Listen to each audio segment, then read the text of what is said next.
naddala abadde ku laali ya president ey'ekigula lugi kya campaign. Njala kwebaza mwenna abadde ku laali ewali Kasaawe ke bayita Akaala. Mwenna mwebale nnyo mubalidde ba comrade temujjanga okwo. Mwebale kulaga Nyando Esoferi nti mani yane ane achi nie system volongoto enokoma. Mwebale nnyo mubale mwenna basobodde okutindika batu abasuzeewo abakeddewo abataddemu akasente mwebale nnyo mubalidde ddala okukola omulimu ogwo ba comrade mwenna bannayuganda abadde ku laali mwebale nnyo mubalidde ddala temujjanga okwo. Nfundikira ne bano. Njira kubaza mwenna bannayuganda bali mu diaspora abasobola okugulira abaana abamazzi abaterako data abagulira power bank abakanike motoka zaabwe n'abafuna ekyokulya mwenna mwe balinnya bali mu diaspora njalo bebaza ng'okyatola akasente ko n'okawa omwana ku ground ng'akola emirimu gya struggle we bali nnyo we balira edda tojjanga okwo. Kati awo tuvuddewo manze okwebaza aba comment section mujja kunyiiga mbatumiddeko abakola morning shift midday shift evening shift night shift aba commenting na posting nga mubali nnyo bali nabasala mu video mubali nnyo mubali ddala saagala munyiige ekyo nkimaze.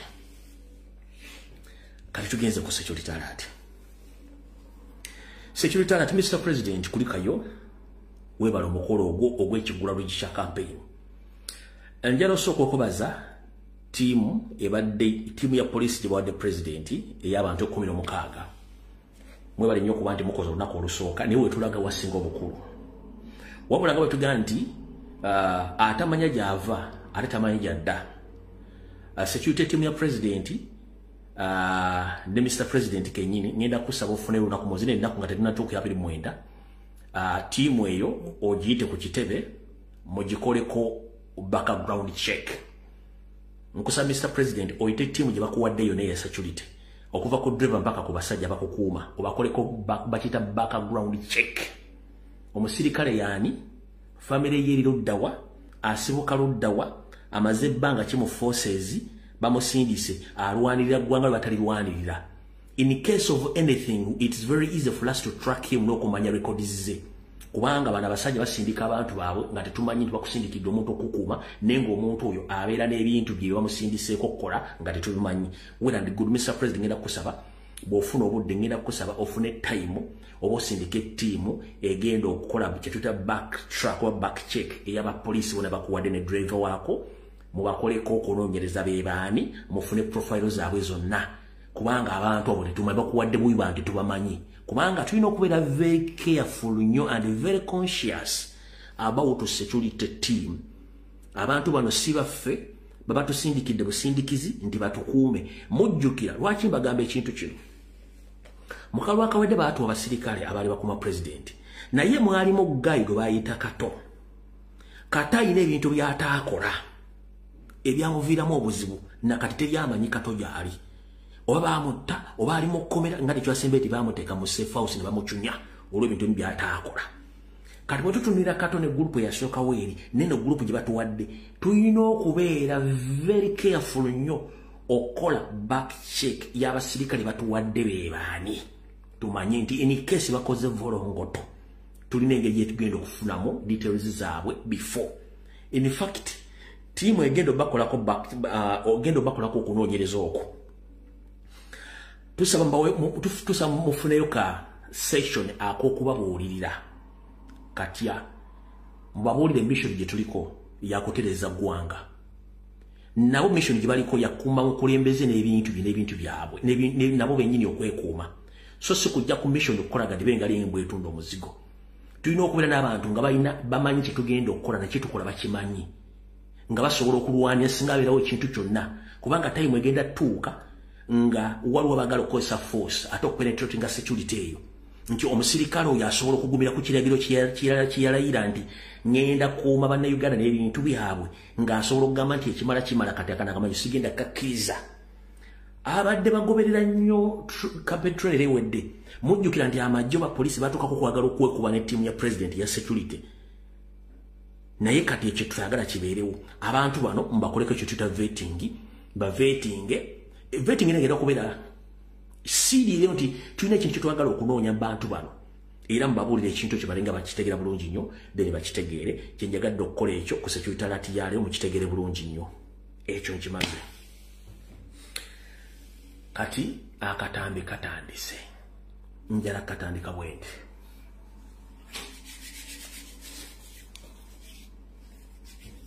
mwenna abagoberedde okuba president yavudde mu makage najja ku kitebe nava ku kitebe nayolekererweza ne bamala omunominatinga bulungi nnyo ne bamuwa enjogeza n'atandika kuba yagamba nze mpaka zindala bisigale bindekere speech gyakoze sigenda kwebuuza kubanga ajogedde mwesiga ne byawandiise mbyesiga okujjako Nyandwe nga nnyoko yakunyigisa bbuza ne famire n'abala eyo speech president gyakoze sinnalabayo mukulembeze wa Uganda yenna yali akoze speech eyo tabangayo uva ku bya presidential candidate sirabangayo president yenna yali akoze speech eyo ng'agikoze on behalf of that country kubanga nze ni bulungi mu kunoonyereza n'okunoonyereza ebyabakulembeze speech ze baakolanga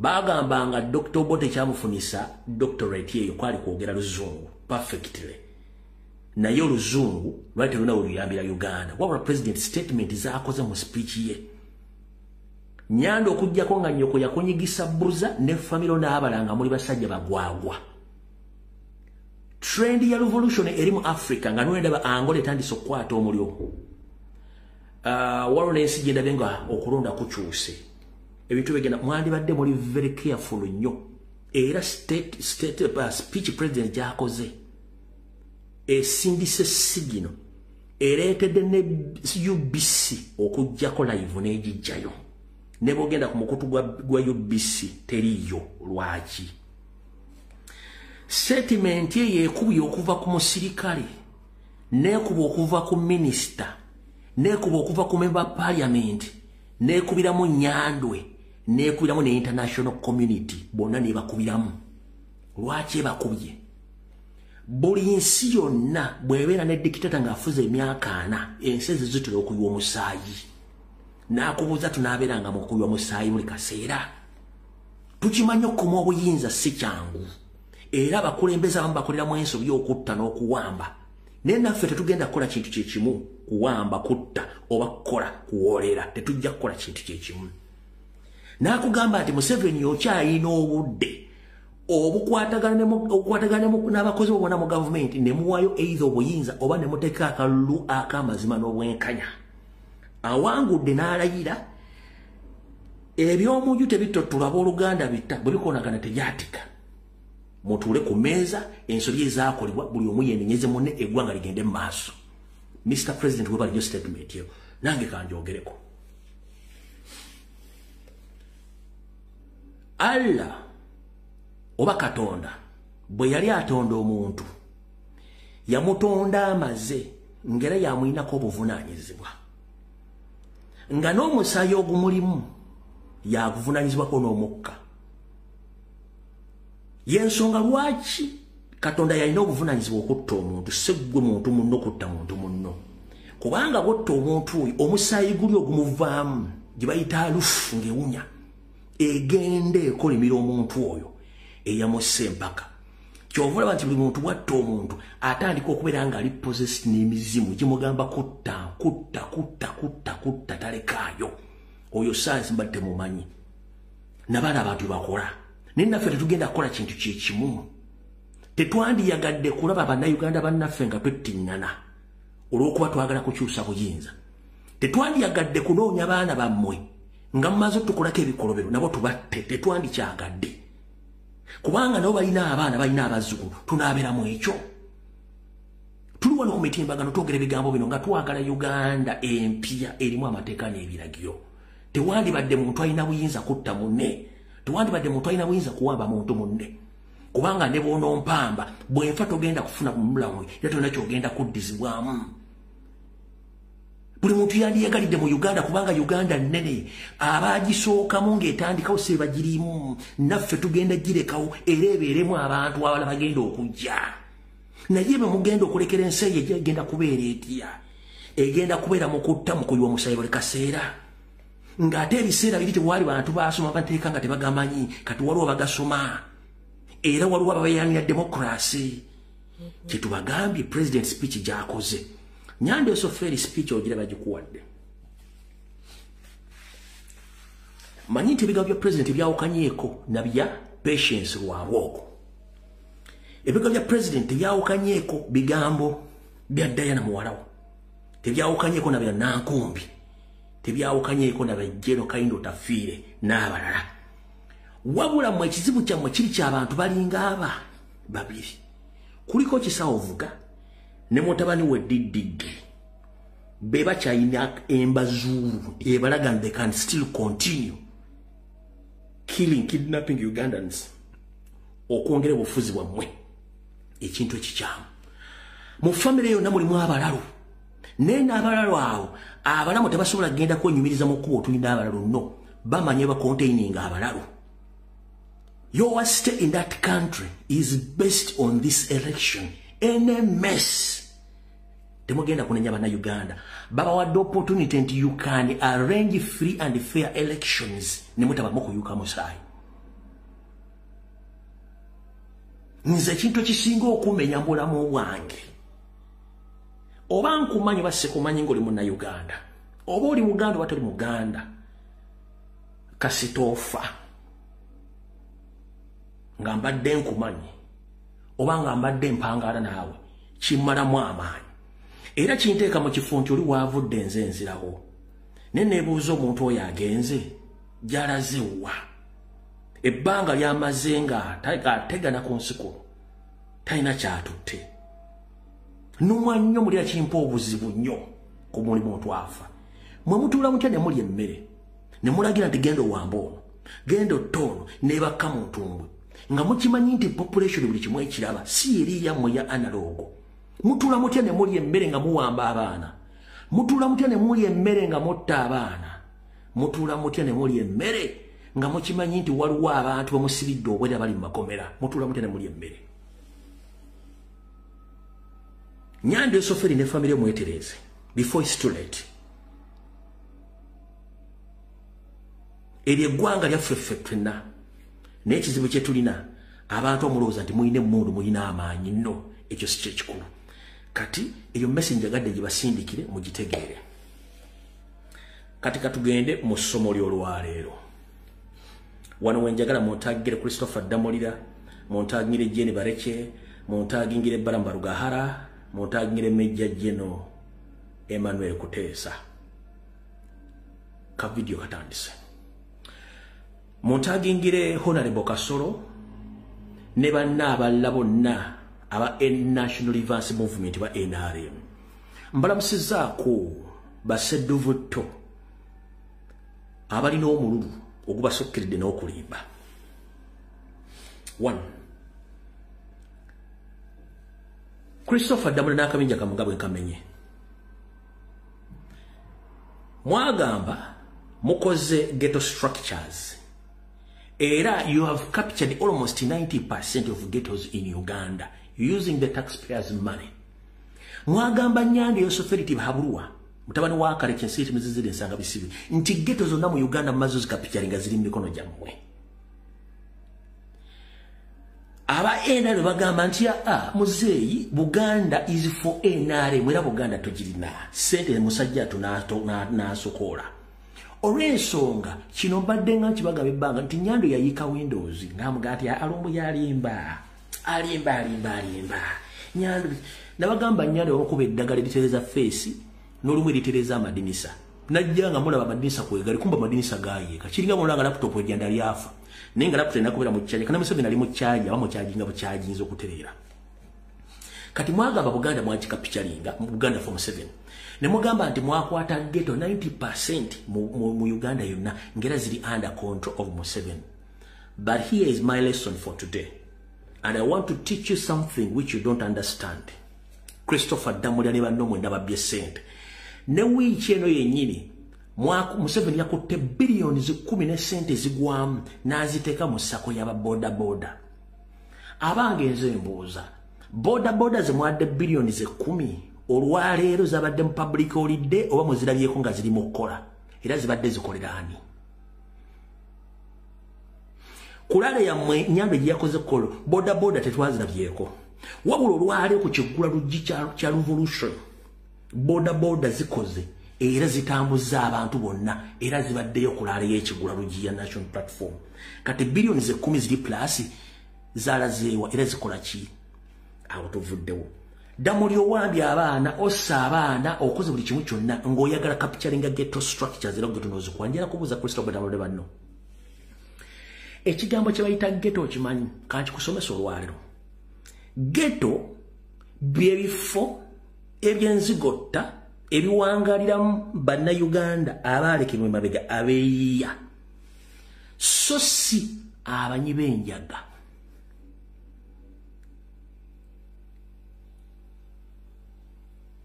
tuli mu kusoma ghetto byebifo ebyenzigotta omuwangalira abantu abasigalira emabega ku lwa gavumenti nge baleeseko embeera embi so si banyi banjaga kati bwe mwagenda across the country ne munoonya abanyi b'enjaga ne mubalowoozesa nti ze ghetto structures zammwe abanyi b'enjaga ne mwerabira nti ghetto mubeeramu bantu kati olwalwo kyemulabye nateete eyo gye bayita real ghetto those are the real ghettos balidda muli bamulina those are ganja smokers those are drug addicts drug dealers those are non people who reside in ghettos the people whom you've witnessed today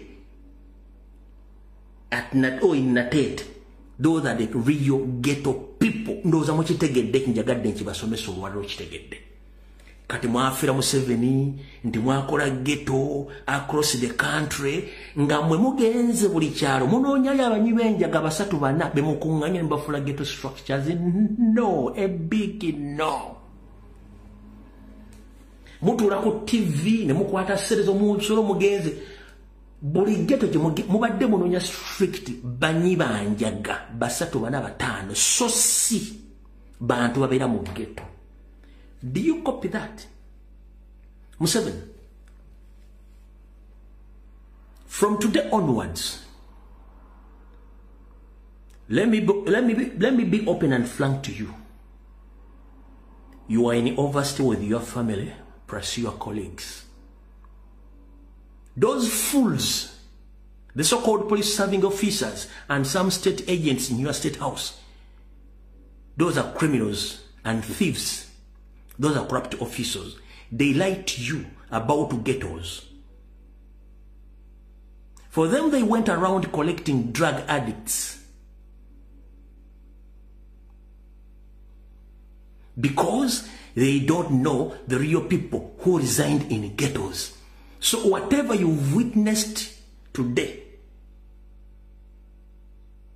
in Natet, those are the ghetto people. You understand exactly what I'm saying? Those are the ghetto people. Not those drug addicts, which Damulira, Jenny Koraje, and Baramu, plus Major General Emma Kotesa. They have been organizing and creating ghetto structures. They have conned you all along. They have been conning you, and they are still conning you, and they are taking billions of money. Ghetto are the places where the indigenous people, where they stay, because they were abandoned by the government programs across the country. So, your criminal officers, they lie to you that they are in contact with the ghetto. So now today you've witnessed the truth. The truth is, you are in overstay, pack up your things and get out of Uganda before it's too late, because time is over. Why? Enchikunyonyodde mu Luzungu n'enchikunyonyola mu Luganda abasinga obungi bali tebakimubulya kati nze enchikubuulidde. Ghetto zoogedde ate yebadde Nateete. Eyebadde Nateete wabula ghetto ekusindikidde message 2.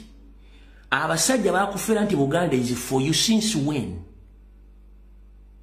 Ne bakufera nti ghetto bazifunye. Nkugambye ghetto za Damula ne banne z'abaganja smokers 3-4 ku buli kyalo. So si abantu bali mu ghetto kitegedde bulungi nnyo. Katuraro kitegedde nti ghetto entofuwe ziri. Kati baade baganya okuwa information ekwatagana ku Kyagulanyi ngeri gyavudde we gyatuuse ku kitebe n'ekibadde nateete. Naye finally waliwo akugambye nti abasajja tetulaba kintu kizibu nnyo n'obaforcing okuwa footage gw'olabyeko. Njagala kubuulira public ekikutuuseeko.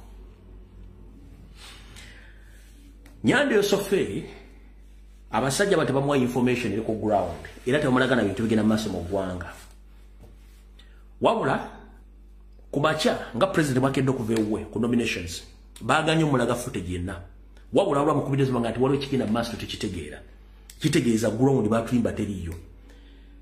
Bamulaze footage Kyagulanyi nga ave waka nga kiri massive natuka ku kitebe na bavudde ku kitebe bagenda paka Lweza ekibadde nateete muzeeyi ye nyini asoose kuva ate Windows olozi zibadde Windows zilyawo za munguba za 1921 the 1931 bwezityo kati ate zididdeyo ddala mu 1900. Ero wada asibye mu level 3 eya State House eri waggulu wali garage yasibye mu level 3 nga mukanika olwa pressure badde mukubidde ku bintu byalagi. Kyaki mukubisa pressure? He had invested billions of money in Uganda. He had invested billions of money in ghetto structures, which ghetto structures are nowhere to be seen. And yesterday, he got the intelligence, which intelligence shows him that 70% of all government officials, including the army serving officers and police officers, including those whom he doesn't think that they can be on the side of people, that they are supporting change. Eyo intelligence yazifunye. Kati bwamala ogifuna era baamuwadde report nti ekyabadde kolo era baamufeze. 1. Bagenze ne bagenda ku bagenze mu gye batendekera amagye ne bajja bakadeeti bonna abadde bakyali mu training be babaleese. Ne bagenda mu police training schools ne bajja bakadeeti ne babaleeta.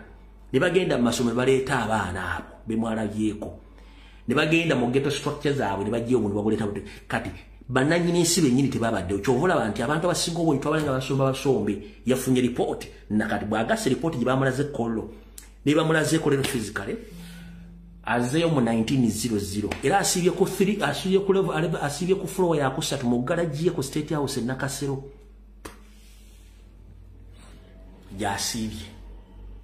jasibye nga mukanika nga Windows zikoze ziyise kati luli yagabe ziri mu 1925 ne 1931 kati ate zivudde kweyo zizeyo mu 1900 yembererwa right now. Ekigenda okuddako kyekiro buli kintu kyonna kiri mu mikono gy'Abannayuganda. Kwogenda ossalawo future ya Uganda etya. Police n'amagye n'abalala buli omu ali willing okwegatta ku mmwe. Are you willing to make it? First and foremost, resilience, resistance. Those are the key figures mu struggle gye tugendamu. Nfunye intelligence nti wabadde wa kifeesi baani abadde beetandala okukwata abaana naye resistance gye basanze ebalemesezza okukola badde balina okukola. Namwe mwenyini mwerabiddeko nti waliwo ekitundu wetutuuse nga abantu baagala poliisi yagala kukola fujjo ne baleni balemwa okujjako kufundikira n'abantu nga baddayo baŋŋambyeko ebusegaawo amagye gakubyemu ku masasi ne gabako n'abantu be gakutte era ne gabatwala bali mu ngweza nupu n'ababodaboda. Njala kubuuza gwe munamagye ali awo n'owa poliisi alaga basindisa okukola ebintu ebyo. Kino ekibuuzo gyali kikubuuza. Museveni yajja mu Uganda mu 1960+ afuso omukulembeze mukulu na 86. Bwe tuba tubala yakatta miliyoni ziri mu ngalo ze zite okubanga ziri miliyoni 5 ziri mu ngalo ze. Njala kubuuza miliyoni 5 ziyasiba na Uganda baakenderako bayongerako. So njala kubuuza right now abantu bali determined okutwala eggwanga lyabwe. Bw'onookwata abantu nga ogenda basibira era ogenda bamala. You can't. Just you are fooling yourself that you can kill and arrest and kidnap Ugandans. No! That's just a small number of people whom you are trying to intimidate to kidnap. Buli lwokwata omuntu ejjayo omulala kubanga that's the system Katonda gye yakola. Kino jala kibagamba openly. Temulira kye mugenda kola. One, abasirikale bonna abadde badeployingiddwa abasinga obungi baba deployinze kiro bugenzo okera ku macha ne baddamu ne babayitayo ne bali calling cheki bali callingisiza bamaze ofuna intelligence balaga nti abasirikale bonna badde badeployinze police n'amagye bali willing nti singa wagwawo ekintu kyonna amagye ne police bigenda kwegatta mu bantu. Nyandwe ne mutabani we diddigisa ko ne Salimu Sale bagamba no mu bali calling bonna bali calling ne baba 6 abantu abalabadde ku makuba ago. Boba wetegereza nnyo wadde wa police bali mu ngweza police ninga bataddeko masiki. Nga ne uniform zibayina mpya bambetegereza nga ne uniform zibayina mpya baba deployings wabula nabo oluvannyuma lw'okuba deployinga baba tunudde mu abantu abali ku Kyagulanyi ne Kyagulanyi yennyini ne batandika okuzza ebirowoozo byabwe ne command zikyusa zitya. Abantu bakola procession yaabwe freely tebalina go babbye tebalina go bakubye. Omusajja abakulembedde tayambadde bulletproof emikono gye giri open ayogera n'abantu talina gwayise abantu bajja gojja wa appetite n'obusungu obutandika okuba abantu tiya gas oba masasi. Ojja obusungu n'appetite obugenda okuba abantu amasasi nga bakulembedde emikono giri mu bbanga asibye busibitaayi saati ye n'ateekako ekkooti n'empale ng'awubira abantu ojjawa appetite egenda omukuba essasi oba okuba abantu batambula nabo nga gwe bulletproof nga n'okimanyi ne force bakutaddemu toli supposed kuzibeeramu neggwe ng'okola ensobi. Ladies and gentlemen, kansoke mbagamwe bakuuma ddembe abagala okutabula eddembe. Nina intelligence kanjigambe eggwanga. Mr. President akino kiwulire bakomredi mwenna. Kamera zonna eziri mu Kampala mukono wa Kiso zonna ezirimu teziri under police zonna ziri under SFC. Ne bwogenda ewali control center abambadde engoye za police bonna ba SFC. Kiki bazaagaza? One. Bomo bwongo bagamba nti bagenda kukola case ne footage bagenda moderating aleme kubeera kubabuza obujulizi. Kyekiroozo kyabwe. Ngenda kutegeeza sibuli wa police ayambadde uniform nti wa police abasinga ba SFC. Wabula ekintu kye bayita okutambula ng'oli mirembe nga tokoze fujjo kino kanki basomese mu kitegeero olwaleero. But tujano baga bujonga tuandika titles that demonstrate baga it's a peaceful demonstration. Tuino chetuita peaceful procession. Teri musirikale nga wadde yakola ku training ya miezi mukaaga nga wadde yayika windows asobola okuba essasi bati ya gas mu peaceful procession. Wabula mwegendereze nnyo abantu bagenda bateekamu abagenda okukola commotion n'okulumba police n'amagye. Abantu abali funded by Major General Emma Kuteesa, Baron Barugahare, Damulya Christopher n'omukyala wa NRM nabagambye akola ku NRM oyo be bali sponsoring abantu abo. Jo nabagambye ngenda baletera footage w'abantu abo era footage wuno. Abantu bano badde bannamyalo yemu ku timu gye nabagambye gye bawadde ssente jo okuva ku myala gy'omu Kisenyi ne mu Kampala era poliisi badde tebakwata kuwadde amagye era babadde natete naye balemeddwa be bano wano wammanga bala bulungi nnyo era poliisi nabo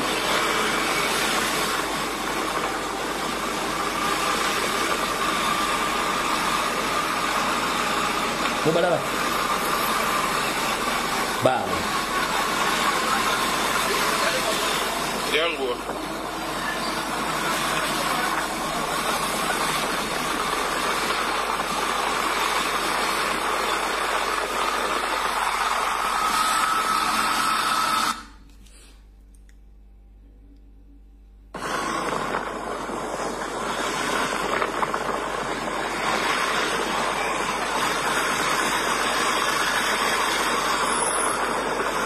Ba, umbalaba.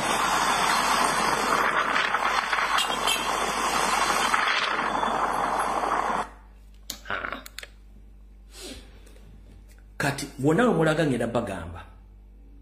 Please. Temulwana. Temuyomba na muntu. Mubere peaceful. Omuntu yenna alumba police oba alumba amaje n'ava mu procession ya feri peaceful n'agenda n'akola effujjo ze group ezo. Ze group ezo. Ffe tetwagala kuyiwa musaayi.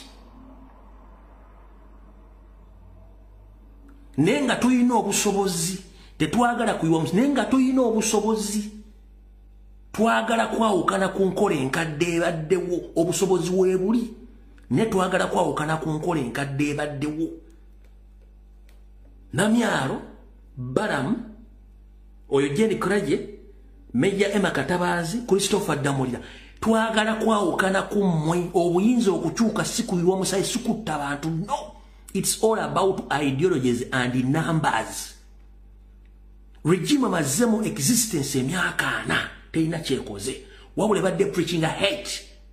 Divisions amongst we Ugandans. Omuntu atandika atyo okwogera eby'obufuzi ng'ayogera ku nsi ye ne mumusiba ne mumutta.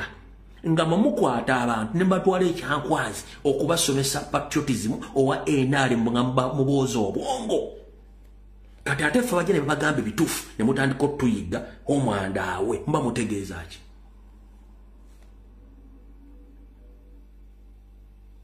Tusobola okukola bye mwakola tetugenda kubeera mu kintu kyekimu. Tetugenda kubeera mu kintu kyekimu nti nkubanku kuba enzita nkutte no. Tetugenda kwawukanako nammwe. Nenga ate tukisobola nkiddamu we can. For example, bakulimbidde emyaka 5 nti Museveni Buganda yiyo. Abantu boolabye nateete babaana ba nnyoko. Oba sobi busombi. Era abantu boolabye nateete bavudde Kapicolo be Kapicolo. Oba ekifo kiri Kapicolo oba kiri Mwankole. Bagenda nti geto bazitutte bazimazeewo.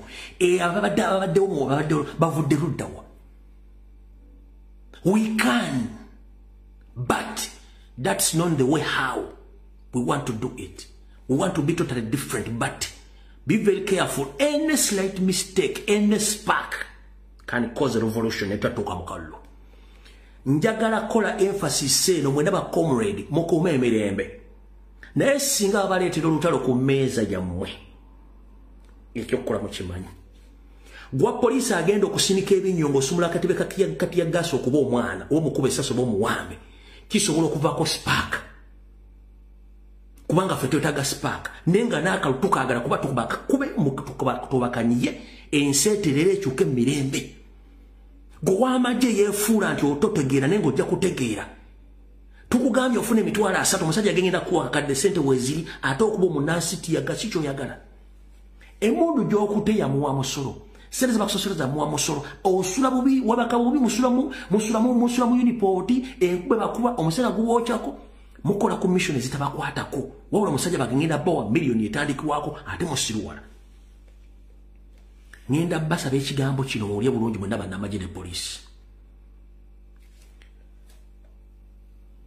President bw'atambudde okuva mu maka ge n'ajja ku kitebe nga tebakubye otiya gaasi wadde okukuba essasi. Gwe owa poliisi ofiirwa ki? Gwe okimanyi nti oba osevinze ssente z'eggwanga zibadde bagulama akasere kati ya gaasi. Oba osevinze ssente ezandibadde zigula essasi. Gwe okimanyi nti gw'okuba tiya gaasi oba gw'okuba essasi. Ensi egenda okutambula bw'oti ng'omulinako Oluganda. Oba mu ssoka oba mu nnyolo ensi egenda okutambula bw'eti ng'omulinako Oluganda. Lwaki mwagala okutta baganda bammwe? Tuina intermarriages. We integrated. Nze ndi Muganda oli Mutooro. Tuyinza okwesanga family yange eri Muganda nge yawasa Omutooro. Oba Omutooro yawasa mu family yange. Kati nga Muganda Omutooro akubye Muganda wange essasi. Bagenda okumbikira bamukubye mugwekalakasi yamukubye afande gundi. Afande gundi Muganda wa gundi. A rotation of error eyinza causing problems so njagala bagamba guwa police ali awo toyina kyosala botafulumya tear gas toyina kyosala bota ku basasi in fact gwe kenyini obeera n'emirembe nga teweetadde record embi ngera togenze na regime eriroted osula mu container osula mu uniport mutabani wa Muhoozi asomera wa asula ludda wa alyaki bokuba basula mu mansions goyina ki nkubuzo oyina ki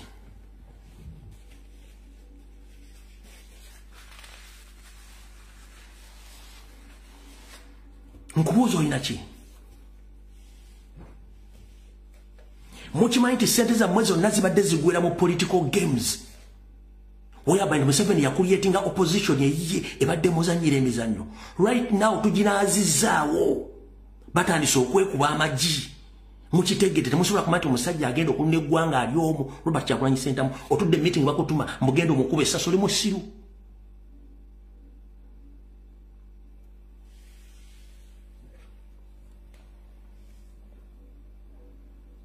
kino kiddambulo bakanjala busindikira Nyandwe ne Muhoozi manyi mugenda mu meeting akawungezi ka leero mutuule mulabe way forward ku kibadde mu kigulalo kya campaign wabula mu way forward gye mukola bino ebintu kambigambe public ne Mr. President kono kwoleka kugamba bigambo bino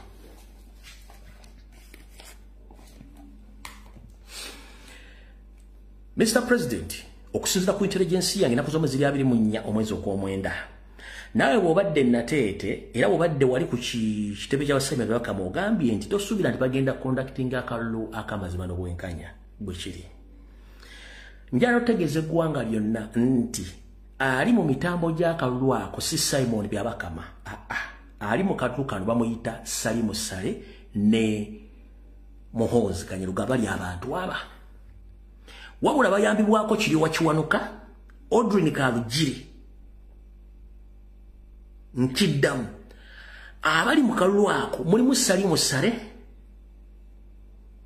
Muhoozi Kanyerugga bayambibwako Kiryowa Kiwanuka ne Audrey Kalugire Chief Justice yabalidde mu court bebantu babiri bali babiri Sale ne Muhoozi bebali mu era ono Simon Bakama just ono bamukozesanga sole yangatto ebiwandiko byonna byafulumya ne byayogera si bibye zonna afuna order from above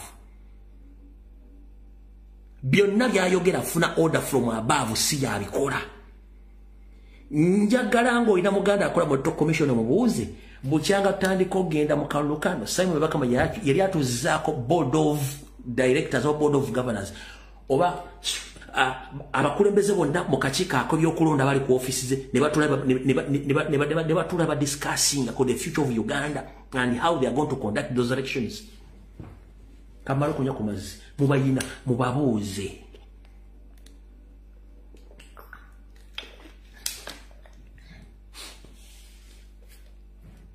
buuza muganda wo ng'akola mu electoral commission Simon Bakama yali atukizaako olukiiko olukulu lwonna olw'abakakiiko ku by'okulonda n'atunababulira forward nenge gye bagenda mu kukwata mu akalulu ako yali talutuuzangako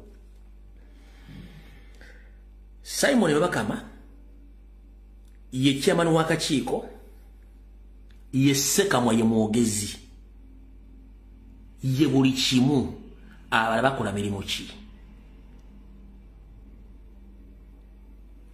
wali owuliddeko nti Simon Bakama atuzza olukiiko lw'aba district returning officer bonna mu ggwanga n'aba briefing ku bice bigenda ogenda mu maaso luli nkuwadde olukiiko olufuzi kati nkuwadde olukiiko lw'aba returning officers bonna mu Uganda yali abatuuzizaako n'aba briefing kye bagenda okukola nno tekibangawo kubanga akalulu kalimu Salimu Sale ne Muhoozi kati Audrey Kalugire ne Kiryowa Kiwanuka bo bannamateeka bebaga biki ebyokukola buli kyonna omusajja kyayogera kyonna Salimu Sale wa Muhoozi guno muzindaalo so si yakola ne byawandiika bamuwandiikira biwandiiki ne byasoma bamuwandiikira biwandiikire ne results zennyini zagenda okusoma already weeziri nkiddamu ne results zagenda okusoma already weeziri bino byonna ali mu katemba we wabula ffe twabagamba tukimanyi tagenda tulangira tugenda mu kalulu kano tukaita protest vote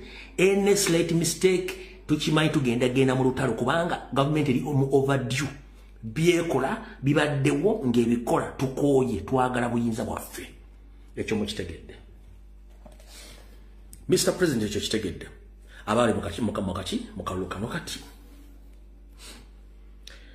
era Salimu Sale ne Muhoozi nga bayita mu security organs zonna ne ba RDC balagidde ba district returning officers bonna yabadde general message ne bagamba bateekeddwa okukola ekintu kino across the country kyekiriwa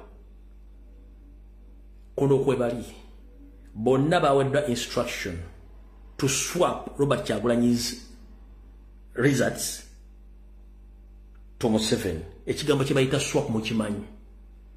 Kuno kwe bali bonna. All district returning officers were instructed to swap Robert Kyagulanyi's Sentamu's results to Museveni's results. Kyekiriwa. Baweredde ebiragiro nti buli polling station eri mu ggwanga bwemala okunganya ebinagiva mu bituuka ku district bagenda kuddira buli results zonna Robert Kyagulanyi Ssentamu yawangudde bazikyuse bukyusa baziteeke ku DR za Museveni DR form za Museveni bakiyita swap to swap bw'oba olina muganda wakola mu Electoral Commission mubuuze omuye ekyayogedde olwali kituufu oba kikyamu bino Salimu Sale kwoli Muhoozi kwoli Nyande kwoli buli omu kolera kambuuze abali mu State House muri mukumbona kati mbibagambye mbitegeere kuba mayi mugenda kundaba naye ekyo si kyekikulu bino tubyogera okutegeza public kiki kigenda mu maaso ekikulu kyekiriwa ekikulu kyekino abaganda tugamba naaga naafa bagasalira essubi amaki amabidde kati ne Museveni okweta mu kalulu kano era naye alinga amabidde agagenda okufa kubanga tulina okugasalira essubi kwegenda mu kalulu naye ng'ekituufu tukimanyi for the first time gwe teweebuuza lwaki abazungu babadde nnyo ku kakiiko k'ebyokulonda nga bawitness nga buli ajja okwewandiisa gamba tonnabalabako ba ambassadors ba dignitaries bonna lwaki teweebuuza lwaki babadde nnyo mu kalulu kaliro nga batudde okuwitnessinga ani tonnabalabako kuwandikawo tonnabalabako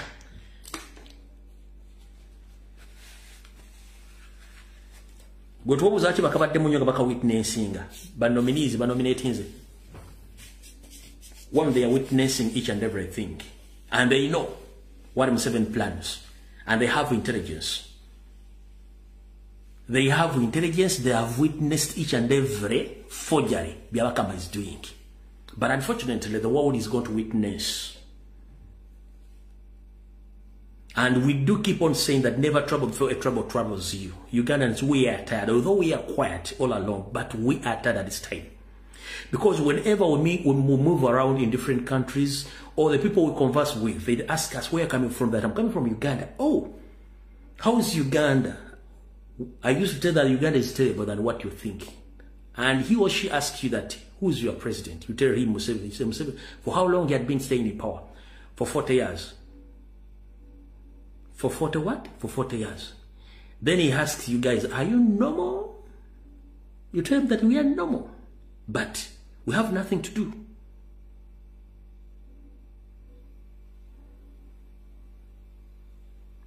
"40 years without nothing.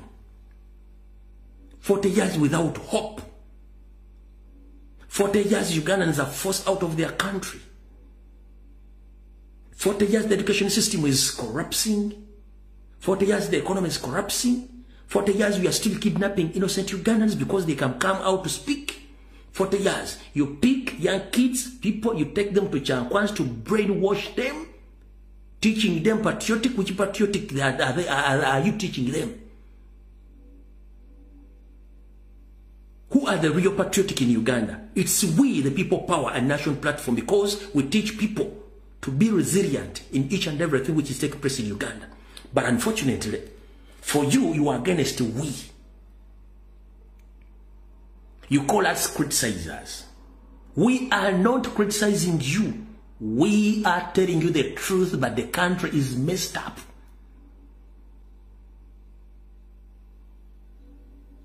With the current generation, we are suffering. We are yearning for change to save the next generation.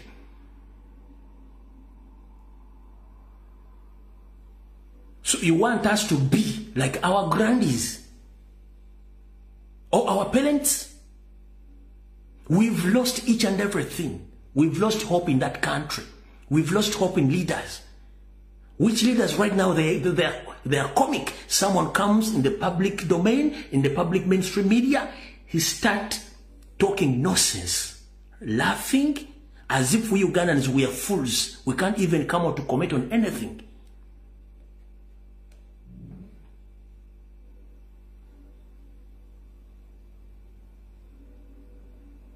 We right now, we are representing the next generation. Which generation, if we don't fight hard, that generation has nothing to protect and to fight for. Because we are under occupation.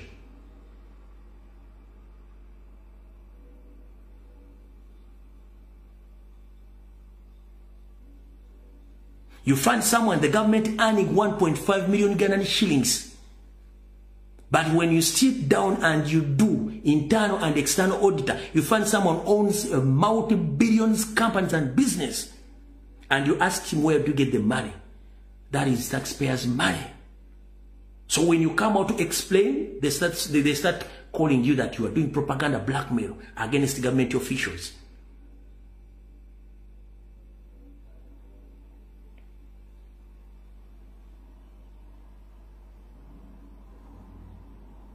We are the next generation. We are the real Ugandans.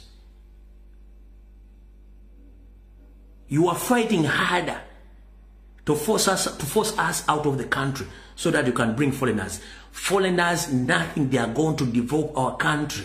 Their main interest is to get what is there in Uganda. Then they take whatever they get outside of Uganda to invest in their country. That is it.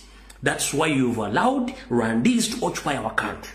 That's why you allowed the Sudanese to occupy our country. That's why you allowed Eritreans, Ethiopians, and the others, including Chinese and Indians, to take over our country. What about we the citizens? Yesterday, publicly, when you were asked to talk about the current situation in Uganda, openly, jokingly, you cracked a joke saying that why we Ugandans, we seek green pastures in the Middle East and other countries when jobs are there in Uganda. Which jobs? Which jobs? The police serving officer, he earns 300,000 Ugandans. The serving officer, the UPDF serving officer, he earns 500,000. Doctors in Uganda, they're earning almost 800,000 Ugandan shillings. Which jobs are you talking about? Somalians have taken over. Eritreans, they have taken over. Foreigners, they have taken each and everything which you brought to Uganda. And so, jokingly, you cracked a joke about people who are living in that country. You said that you have jobs in Uganda. Where?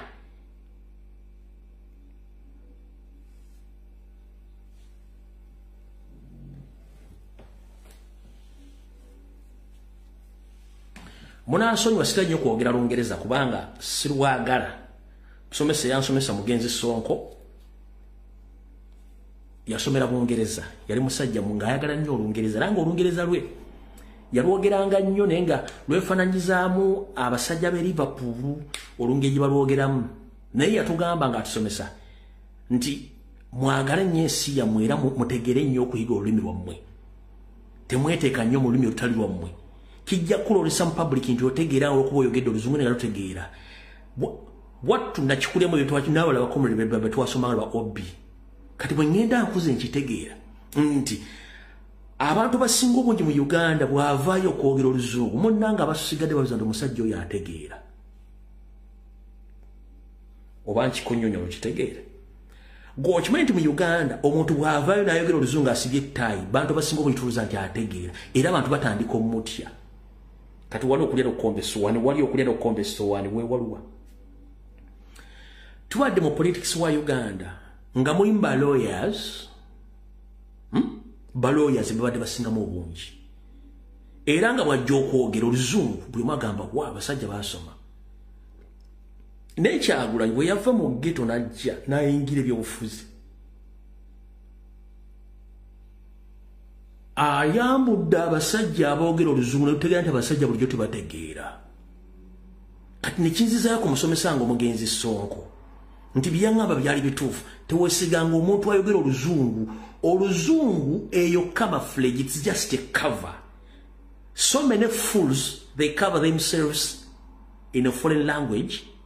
So whoever doesn't understand that language, you think that that person is very clever. But at the end of the day, you find that those people are the most stupid people on the planet Earth. Nti bw'olaba musajja ng'ayogera Olufalansa nga oyo yasoma amanyi Olufalansa kumbe musiri muzibu. Bw'osanga ayogera Olungereza nga oyo yasoma wabula bw'omuzza mu bulamu obwa bulijjo ogera kuno omusajja musiri muzibu. Ogera nga musajja musiri muzibu. Nga musajja musiru muzibu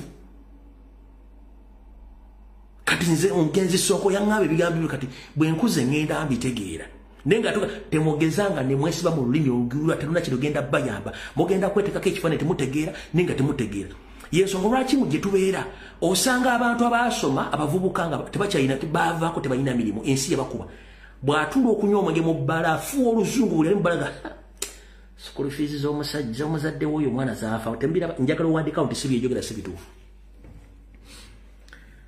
abaana ababagagga basomye oluzungu ne balemwa ensi oba abaana b'abantu abasoma oluzungu ne balemwa ensi babeera mu mabaala mu society nga bafuwa oluzungu buli munaga mwana oyo yasoma naye waki ekyamutuukako yasoma oluzungu naye teyakozesa common sense kubeera creative nga ne gavumenti yateekawo system egenda kuyamba bantu bano kati wano bannabyabufuzi abadde mu Uganda osanga Mpuuga ng'ayogera oluzungu aluma amannyo n'aleeta terms enzibu bambidde n'aleeta term nekwata mbidde omuteeka ayogere mu indigenous languages eziri practical akulaga ekifaananyi kituufu ekiri mu politics is among the well groomed fools sanga Bampuuga otandika omulaga ekifaananyi ng'ayogera mu nnimi era ng'akulaga ebintu bye bitambula mu Uganda nga tabyogera mu luzungu y'omu ku basiru abagulumingiddwa nga goloza ategeera the likes of Mbidde the likes of bano bangi nnyo kati be bantu be tubadde nabo olwaleero mubeera nnyo ku social media okwo kuliko abaana bangi nnyo tebaasoma nnyo kigenzi wala wabula bw'akuzza mu lulimi lwe ng'atandise okwogera ensonga z'amakulu webuuza naye n'omwana bakusoma yandibadde ali biki wamwali mukitegeerezaako omwana oyo bw'atandika okwogera gwe muga atamanyi luzungu bw'atandika okudda mu lulimi lwe ng'atandise okwogera ensonga ezo ng'azinnyonnyologa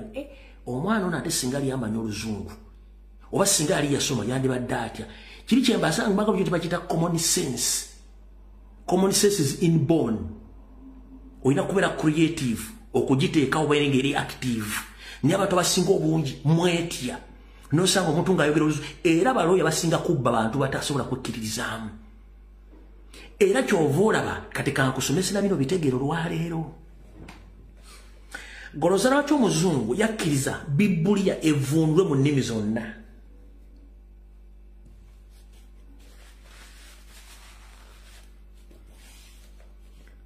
lwaki omuzungu yakkiriza Bibuliya evundwe mu nnimi zonna Bayibuli evundwe mu nnimi zonna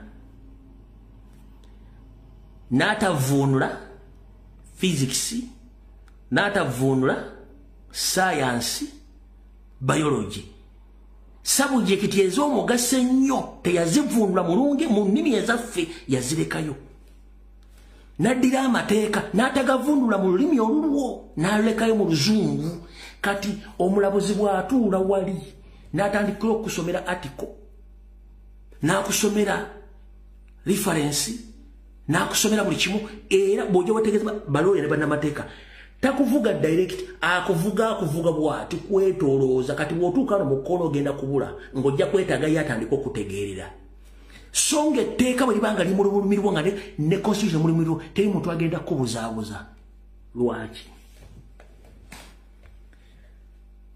mwenna mulaba video eziva mu America Bungereza mu Canada wa nga traffic police ekutta omuntu oba police eyimiriza omuntu oba omuntu yenna nga bamususpecting kubanga azizza omusango bwe bamukwata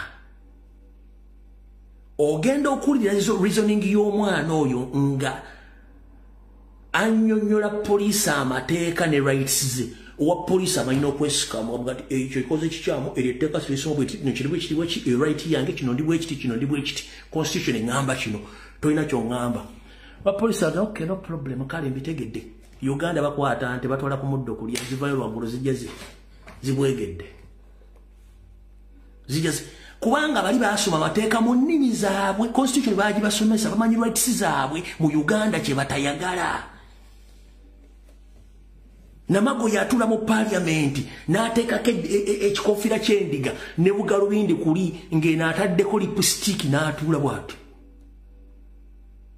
n'atandika okwogera n'abala ne bajja ne boogera oluzungu naye ng'omuntu weekanna musabala omuntu w'ekijonjo omuntu w'eminyinya omuntu w'okubukoma ttanda kiwambya kinyaanya ndi bulungi mutamu tagenda bitegeera mba mufuga ggwanga ki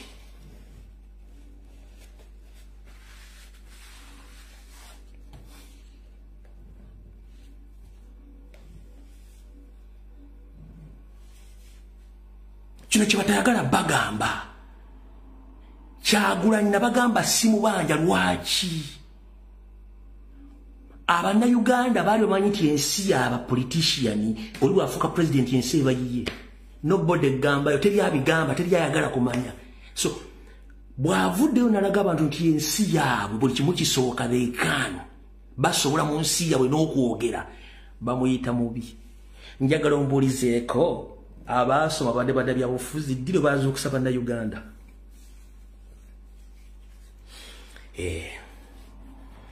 Goloza Mpuga yasooka okubba 5 oba Nabbanja yasooka okubba amabaati Special zanga Wandera Kazo yalize ebidiba what went wrong Bakisamba mugero wa basende bali bonna ebyo byonna byali muri jimu ziri ba politician bali nga tewaliwo resilience tewaliwo sensitization tewaliwo kuzuukusa abantu ng'ekiriwo olwaleero ekyo kye batayagala temumanyi rights zammwe mumanyi kimugenda kulonda gundi yawangudde abiwedde ensi tugimukwasizanga akalakata kati bano kye balwana nti bazuukusiza embaata zaabwe bantu bazuukuse gweweebuze lwaki bakutera nnyo obuseegu ku social media lwaki bakutera nnyo diversion ku social media bakudivertinga kujja ku ki Goloza lwaki buli mwana ajja ku social media ng'ali critical amanye ensonga bamuteekako nnyo olukongolo gundi gwe lwaki yogera bwoti gundi lekera ebintu ebyo gundi tujja kukwata tugenda kunonza ku famire lwaki tebagamba oli yeyambula gundi tugenda kukwata lwaki oyeyambula nnyo lwaki abanyolo mwe ku social media baga nti wekyo tugenda lwaki gwayogera ku nsonga baga nti gundi tugenda kukwata tugenda kunoonyerezako lwaki kubanga bakimanyi ozuukusa abantu n'osanga omwana wa myaka 25 alina buli kimu bulamu n'ombuuza wakola ddi nga tasobola kunnyonnyola kitawo akoze emyaka 60 talina kyalina buli kimu kyafa osanze omwana kubanga famire ba Museveni balina buli kimu kati essaawa zino nankabirwa muka Museveni ba namba 3 ya owning amasanyalaze ne banne yabagambye amasanyalaze ebimu ebitunda amasanyalaze byafudde he goes away with it nenga amasanyaze yagavunaanyizibwako oyo nankayo muka Museveni oba akusatu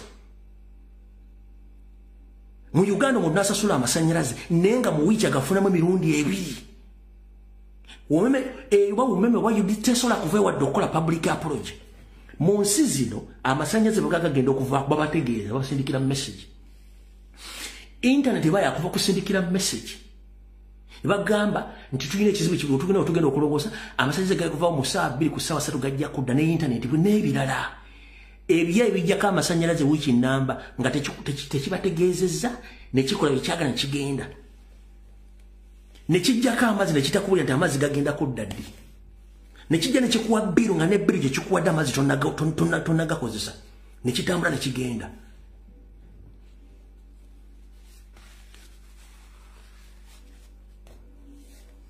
Bibatayagala bagamba oyo mukazi kati oyo mukazi oyo Mukama 7 namba 3 akwasaganya amasanyalaze yandibadde ali mukomera nga nebigere bisibe oyo w'amasanyalaze oyo Ruth Nanga yandibadde musibe amasanyalaze it's an economic factor amalwale gakozesa amasanyalaze industry zikosa amasanyalaze small scale industry zikosa amasanyalaze abantu abayina bu business obusuna bakosa amasanyalaze odingi kutunda byonna bikozesa amasanyalaze negavaako mu kitundu okumala ewiki nankalwa nga okyali emmere okyagenda muri n'ofuluta n'ofuwa n'omukka enkyalo gya mu public okuba make-up ne bakusindika mu diaspora twagisanyizaawo we are going to celebrate olinga ebibya by'enkoko.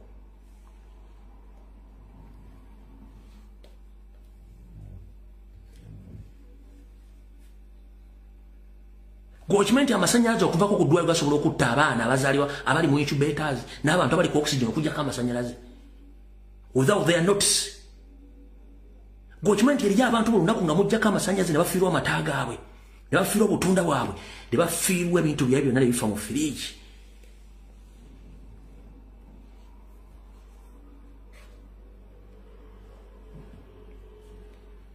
Mwe mwagala kuba bukubi bantu masasi mbagambye abantu banoonya spark mujja kukola ensobi mukole ensobi mukuba abantu mubatta abantu mujja kuleeta obuzibu. Amasanyalaze mu Uganda gava nga gafuuka gakyeyonondero oli najja n'asoloza ssente z'akasasiro n'agenda oli najja nga amasanyalaze agali mu akedi yagavunaanyizibwako ng'oyakwata ttende y'amasanyalaze yiye oli nga ne toilet eziri ku kizimbe nazo bazisolooza mpangisa nti ekizimbe ku akedi ani nensasula n'ongenda okufuka oba okwetawuluza.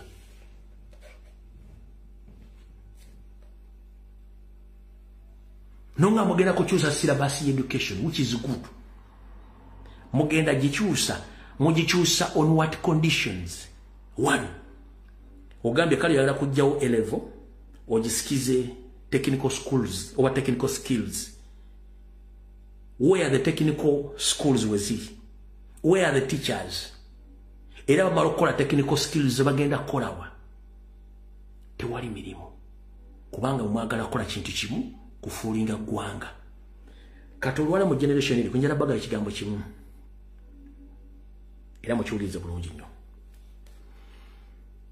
Museveni ekiggula lugi kya campaign kikulaze ekituufu kyekiriwo tetugenda kuvaako wano ku internet tujja kukola mu daily basis okugula bana Uganda amaaso.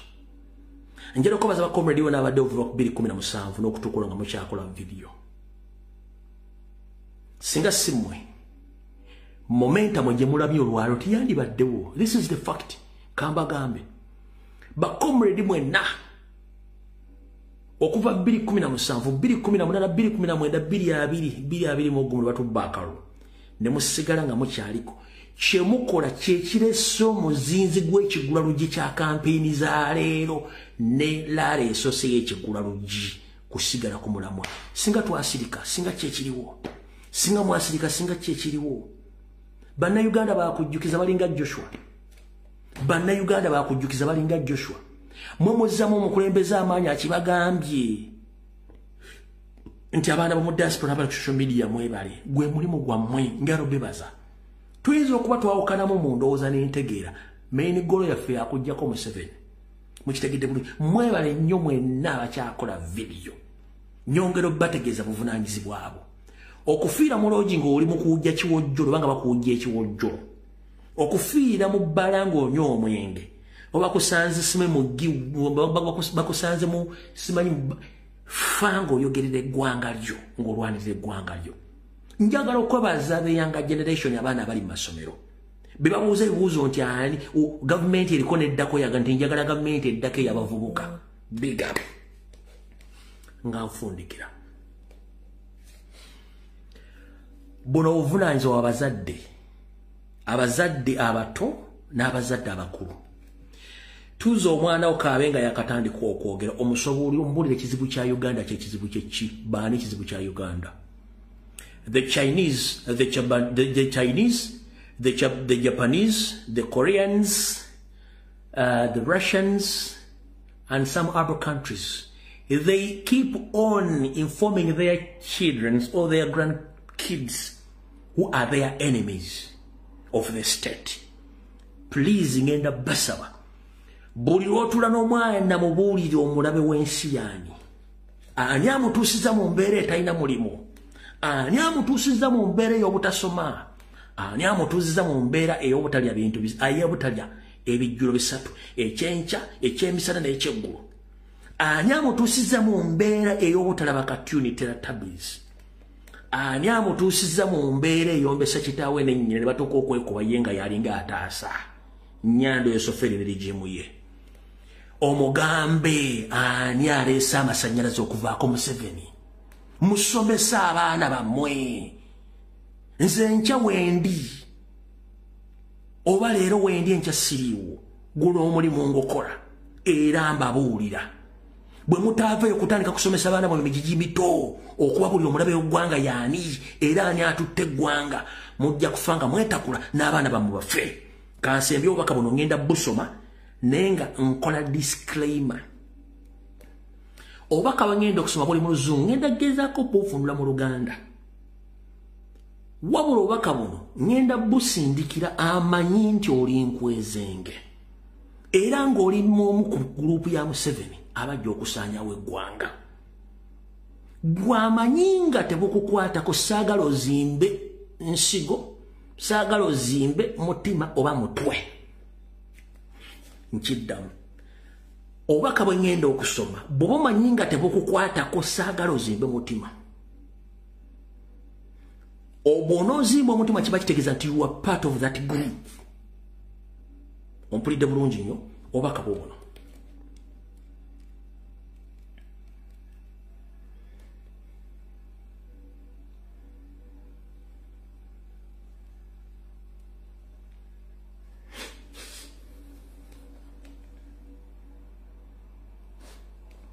Busoma bwoti.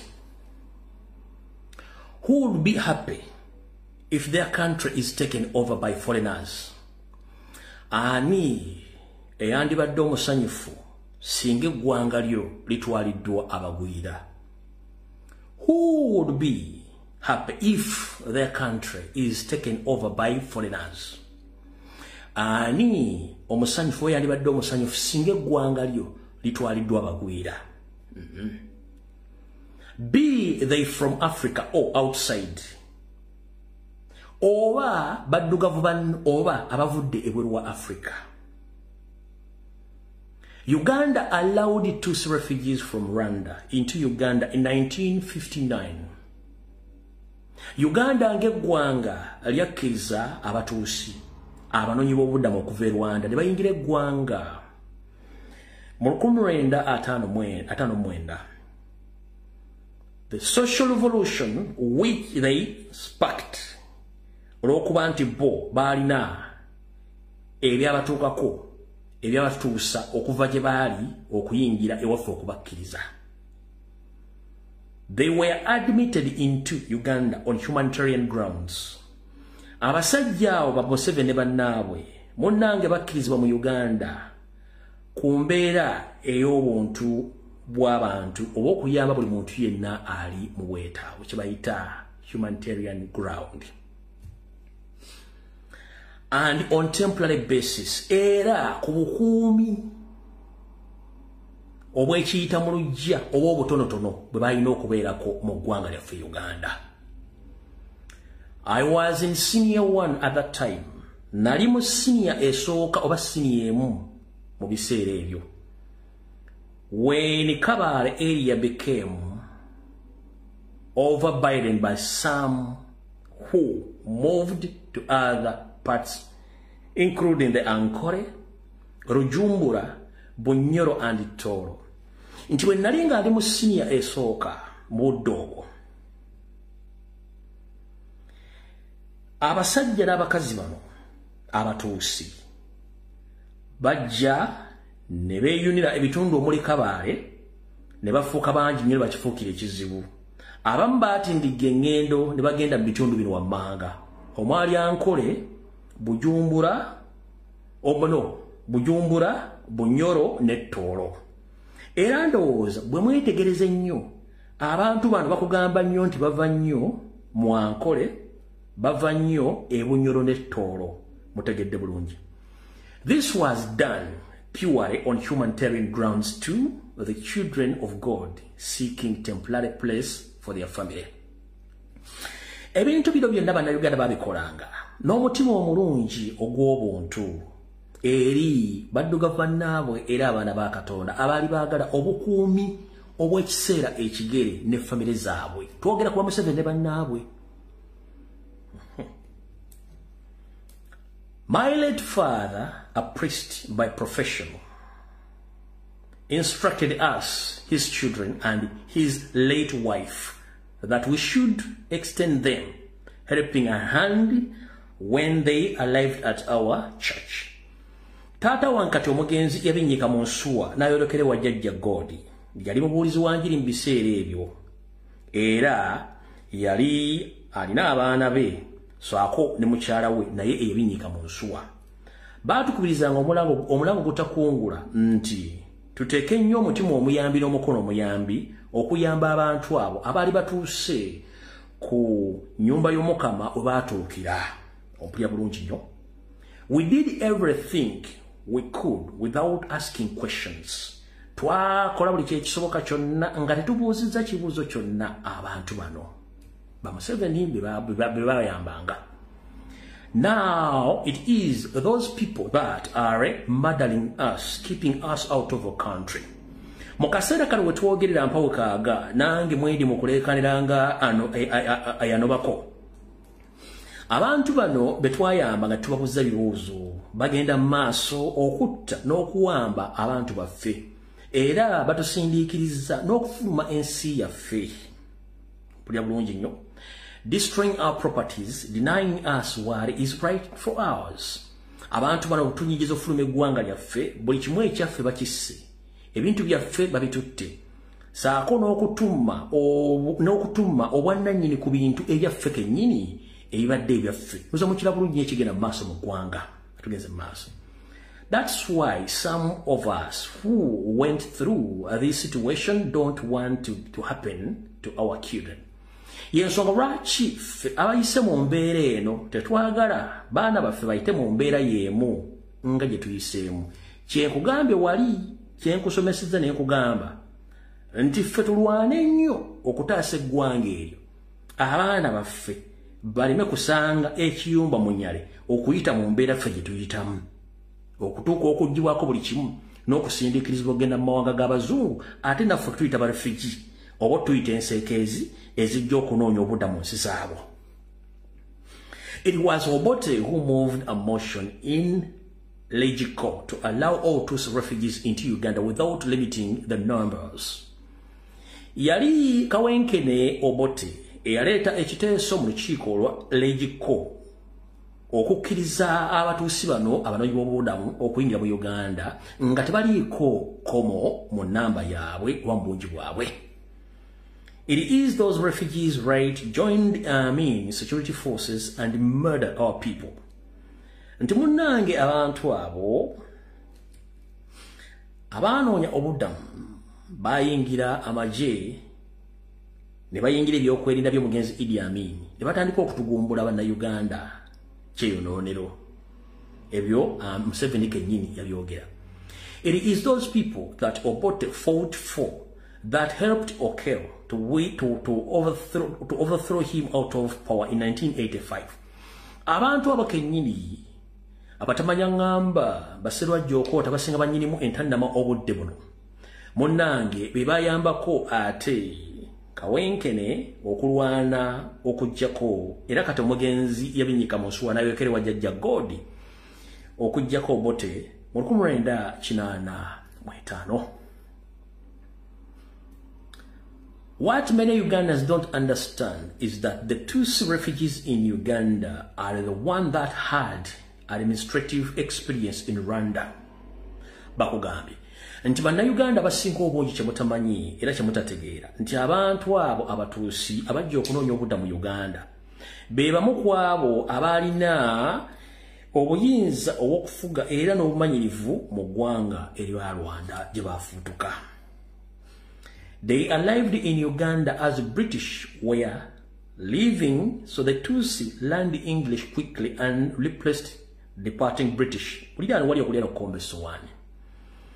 Abantu bano batuuka mu Uganda ng'Abangereza ebiseera bali baagala okufuluma eggwanga Uganda. Abatuusi bano munnange baasoma Oluzungu mangu nnyo ne baluyiga era kyabanguyira okudda mu bigere by'Abangereza abali bafuluma eggwanga eryo. Mumpulira bulungi nnyo. Do you remember Frank Kalimuzo, who rose to be Vice Chancellor of Makerere University and a very senior advisor to Obote?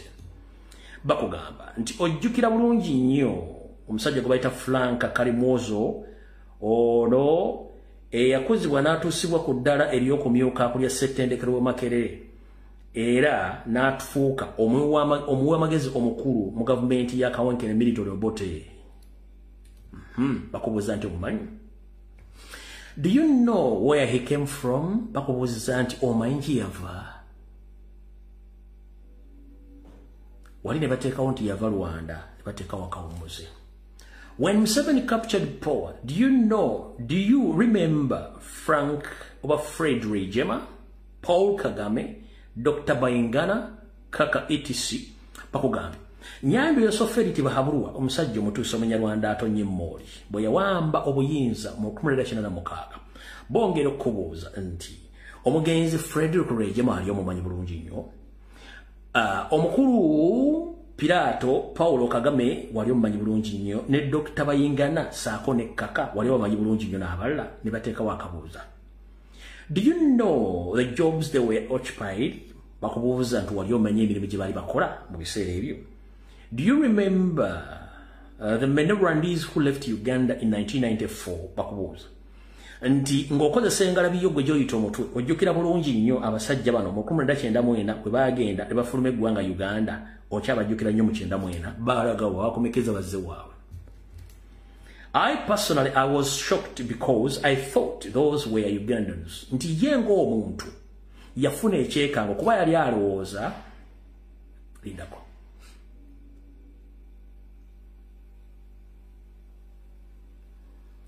Agambye nti ye ng'omuntu yafuna ekyekango olw'ensonga yalowooza nti abantu bano Bannayuganda who currently taken over by foreigners who then proceeded to murder citizens, chase them out of their country and destroy their businesses. Mbu bano bagenda ne badda ewaabwe ne batinkula entalo ne bagoba abantu ku mataka gaabwe ne bizinesi zaabwe ne bazisaanyaawo. Since I supported FADC in 2026 elections, I go to Rukungiri and see the damages to my properties, hiding behind the family fraud when the damage is politically motivated. Nti mu 2016 abasinga obungi baddako ko ewaabwe ne bagenda otutuuka okuba nti baali bayingidde ebyobufuzi ebiwakanya nnyanda esofeeri. Bagenda okusanga ng'ebintu by'obugagga bya famire zaabwe byononeddwa nnyo bya nsusso olw'ebyobufuzi Museveni bye yateekawo.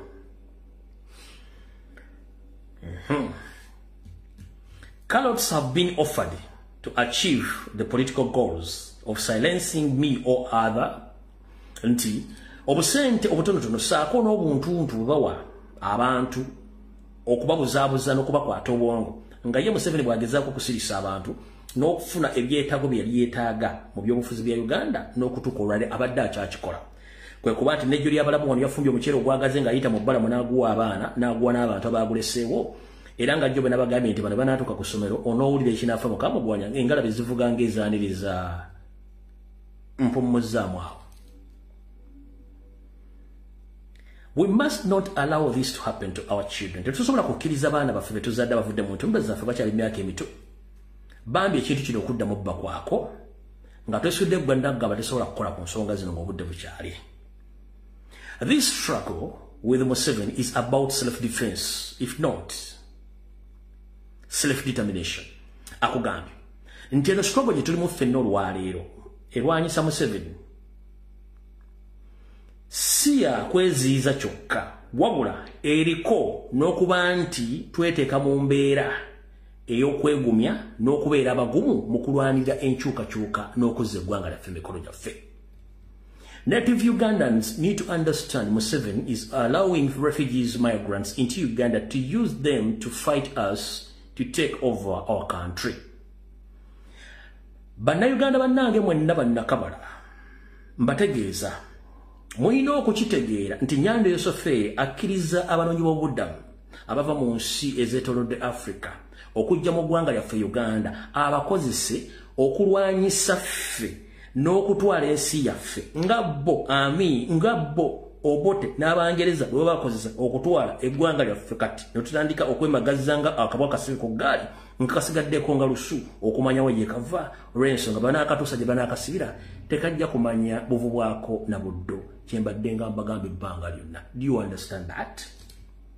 Tugenze mu maaso.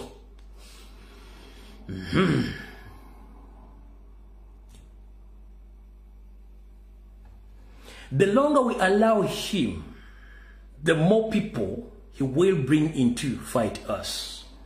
Je tukoma okuleka Nyanda Yoseferi tibahabulwa ne famire ye okusigala mu buyinza gyagenda okukoma okuleeta abagwira okuyingira eggwanga lyaffe batulwanyise batwale buli kimu ekyaffe.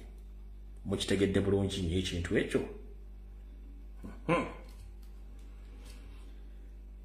Take our land and we become refugees in our country, as it happened in Rwanda when the Tutsi defeated Hutu, who were later dubbed Hutu, meaning slaves.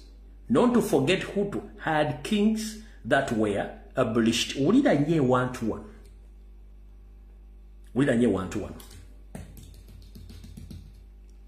Kankadde wali waggulu okawole bulungi nnyo. Native Ugandans need to understand Museveni is allowing refugees, migrants into Uganda to use them to fight us and take over our country.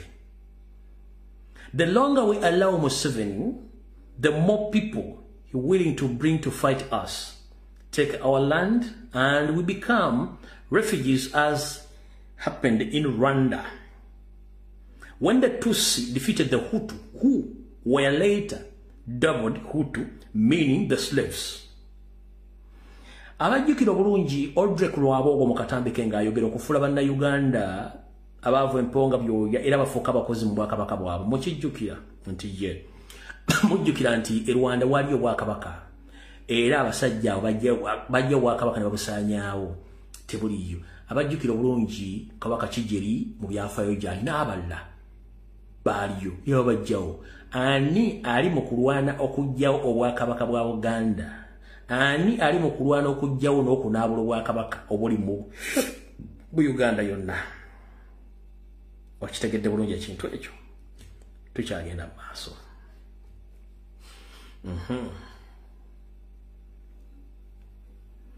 Era abatuusi bano baawera obwakabaka mu Rwanda.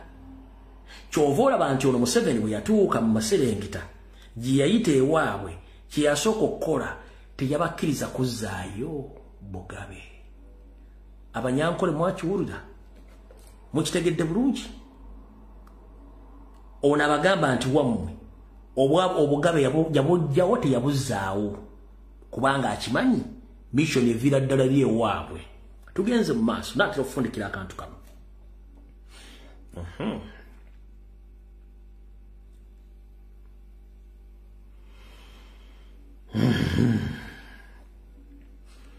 That's what Museveni will do to Ugandan kings at appropriate time. ekyo kyennyini kyenva okubagamba Nyando Yosoferi n'akabinja ke bagenda okukola mu Uganda eri obwakabaka bwonna mu budde bw'obutuufu bwa planingidde kano kakulu Nyando Yosoferi kya planning okukola mu Uganda okusanya obwakabaka bwonna mu budde bw'obutuufu wanaabwe bwagalidde katusooke tuddeyo wano katono wumuzaamu wano katono Obwakabaka bw'Obuganda bwabalema era nze gubavuma banvuma nga batuddeyo bampita kifiire kifiiremeseza program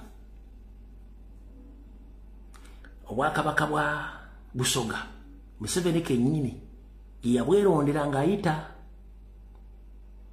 Mukadaaga n'abantu baabwe muva wala mutegere bimukwatako kati wano wenjagala okulekera ebibuuzo Obwakabaka bwa Bunyoro obwakabaka bwa Bunyoro omukyala aliyo mumutegeera abaana bazadde mukakasa nti bakabaka wa Bunyoro ekyo kibuuzo nkibalekedde wano tugenze wali okufa kwa kabaka wa Tooro ne yali muganda we Happy Kijana Ngoma Enfaayi ne muganda we Enfaayi yafa nge yamutta Katuulamu ate omukyala n'amaana agenda nawasibwa Gaddafi stories ebintu nagano byogerako neddayo ovuga akatambi otandika okwetegereza sinaaga zonna eziri mu Bwakabaka bwonna ojja kwetegereza nti eno statement yeso esemba yeno ntuufu nnyo bino batayagala bagamba bye mutayagala kunoonyerezaako bwe tubyogerako nti abaana bakola propaganda katugende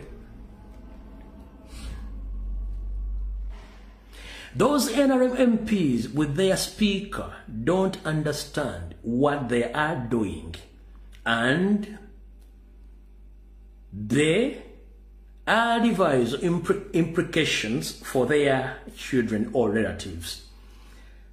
Bano batumbuto abachise museteserezo wa parliament museteserezo aba NRM saako ne Namagoye eyesibye ekiviri kyendiga atula mu ntebe eyo nga yesize yemesse omuzigo Caroline yesize santi ne mwesiga ku santi mmwe bwoba wesiga ku santi nga tonna fumbirwa tonna wasa tonna zaala nkwetaaga enkya mu meeting bwoba oli kuno nga wesiga ke ekizigo santi oba imperial ngoba wakozesaako negundi ebolu sabuni yali awo nga wabikoze nga tonna zaala tonna fumbirwa tonna zimba maka nkwetaaga enkya mu meeting ku ssaawa nnyinza okumakya enkya wakozesaako imperial sabuni bayita imperial nowesigako ebizigo santi nkwetaaga mu meeting enkya waliwo ekikyamu osaana kutwala mu kyogero waliwo ebizibu byolina bingi nnyo enkya bw'oba wesigako ku imperial santi ebintu ekikulanga ekyo nkwetaaga mu meeting enkya ssaawa 4 tulina okukunoonyerezaako tukutwala tukunaaza ekyogo ng'obudde bukyalo olina ekizibu oba tonna wasa tonna fumbirwa tonna zaala tukwetaaga enkya mu kiraasi tugenze maaso wantufundikira. Those NRM MPs with their speaker don't understand that they are doing and the adverse implication for their children and relatives. Parliament aba NRM bibakola mu parliament ndasaako ne speaker bibakola bigenda kuddira okutawaanya abaana baabwe ne baganda bwe mujja gye bujja. They should recast and join those fighting to take over the country back for God and my country. Awuliriza message eno gyensomye n'obaka bwe nkuwadde olwaleero. Omulimu ogwange ngukoze message ngikusome si kyangu nnyo ku live kuno nga bw'ogiraba. Nojja n'osoma ekintu mu luzungu mu ddakiika y'emu n'okikyusa mu lulimi abantu tebategeera naye bw'oba okisobola kolakola live nga bw'okisoma bw'okizza mu lulimi abantu tebategeera nga lutuufu bw'oba okisobola.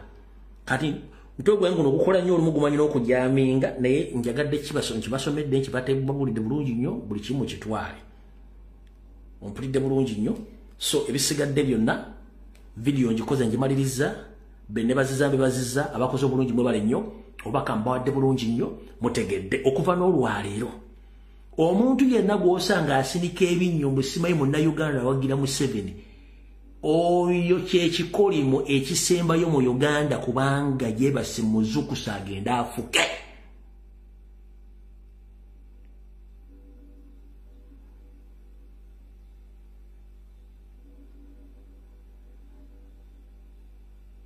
bw'osanga omuntu ng'ali mu diaspora asinika ebinnyo wagira mu 7 mugamba azuukuka agenda afuke. We are not in normal politics, we are under occupation. In a deception way. We are under occupation in a deception way.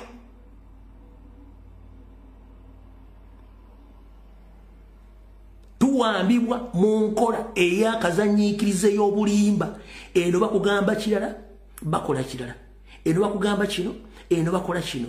Kyovula nti kati buli wamu wajjuddewo Banyarwanda. Buli wamu bajjudde Banyarwanda. Buli kimu Banyarwanda. They are taking over. Muli awo mutudde. Babayise muli omuceere. Mutegedde bulungi ebigambo ebyo. Video nkimaliriza.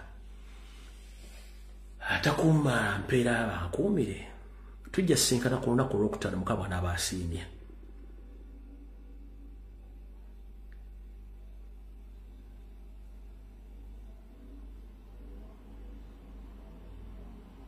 Awulidde ng'onyiize ku byenjogedde nga bikunyiizizza siraba lwaki onyiiga. Olina essimu yo, olina emikutu gyo, jangu okolere video ng'onyonnyola ebyammwe ebirungi omukoledde eggwanga. Awulira ng'onyiize ku byenjogedde olina okukwata essimu yo ogende ku mutimbagano gwo naawe oyogere ebizimba abantu bo bye baagala bawulire. Situwagala kuyita mu lutalo. Okitegeera bulungi nnyo ekigambo ekyo ya nga nfundikira.